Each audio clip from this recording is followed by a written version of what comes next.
Welcome back to Tech at Tech.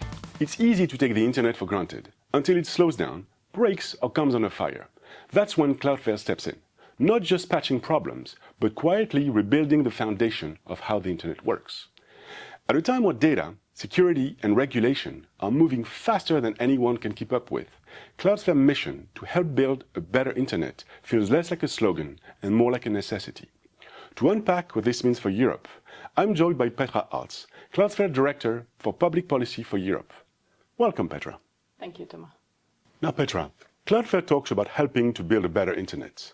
In the European context, what does that actually mean in practice? For Cloudflare, a better internet means a faster and more reliable internet, but also a more secure, more private, and more efficient internet. One of the things that we have done from the outset is to provide free cybersecurity services, and this is really in line with the mission, as you mentioned.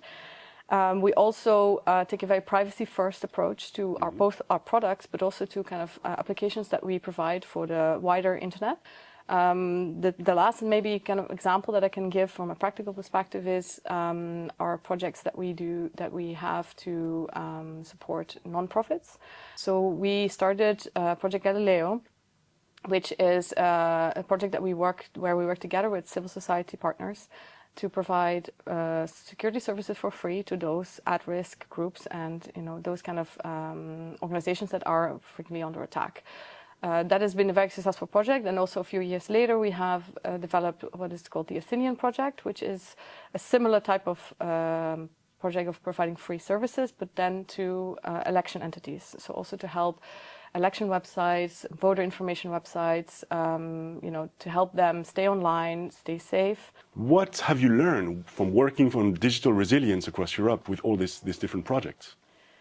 Yeah, I think first of all, what we know, and also what kind of is evident in today's world, is that the internet needs to be open, needs to be global, to make sure that it's resilient. We also need to have a very healthy interconnection between networks to make sure that there's different paths that can be taken for any traffic. When there is an outage, when there is an attack.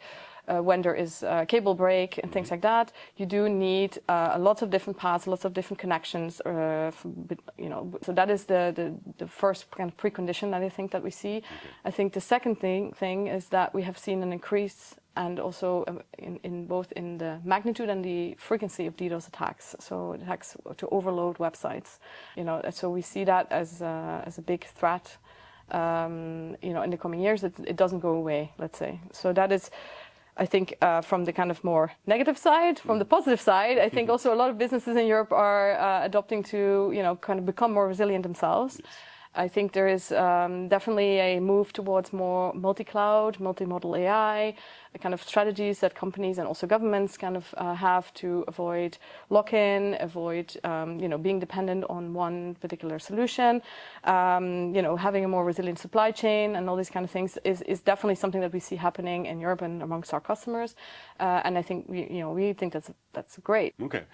Thank you. And then you mentioned a bit before, and the role of regulation. So I would like to turn onto that for a little bit, and asking you what's Cloudflare's thoughts about the EU digital policy landscape, and what do you see as the biggest opportunities, the challenges, or for internet infrastructure providers like yourselves? We know that businesses in Europe especially are embracing, the opportunities that, for example, new technologies bring, that AI brings, digitization. How do you find that balance between regulation on the one hand to maybe set rules that are, necessary, but also not to stifle innovation, to make sure that there's enough, development of and embracing of new technologies and making sure that Europe stays competitive. And I think specifically in our field, we have a very large global network. We bring content and security very close to the end users and very close to our customers through our edge computing platform.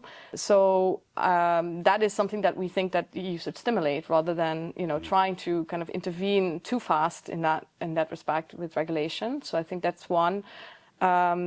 There is also the kind of effort that we are trying to make on the AI front of trying to provide developers with choice and trying to provide developers with the computing power to run, applications on the edge. Yes. And this is definitely an opportunity for European startups, for European SMEs.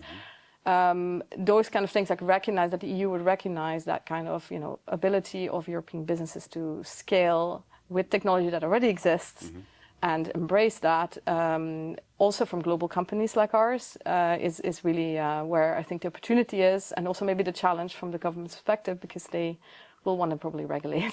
That is, the nature of the EU. Yes. That's probably what is going to happen in a few years. But I think what we could hope for is that there is kind of a recognition of allowing innovation to happen as well at the same time. Okay, no, that's very clear. Thank you very much, Petra, for this. And I want to ask you one last question, which is one I always ask my guests here in the studio. Is there a fun fact about Cloudflare that you'd like to share with our viewers? So, in order to make encryption and make encryption secure, you need randomness to create keys. You need random strings of numbers.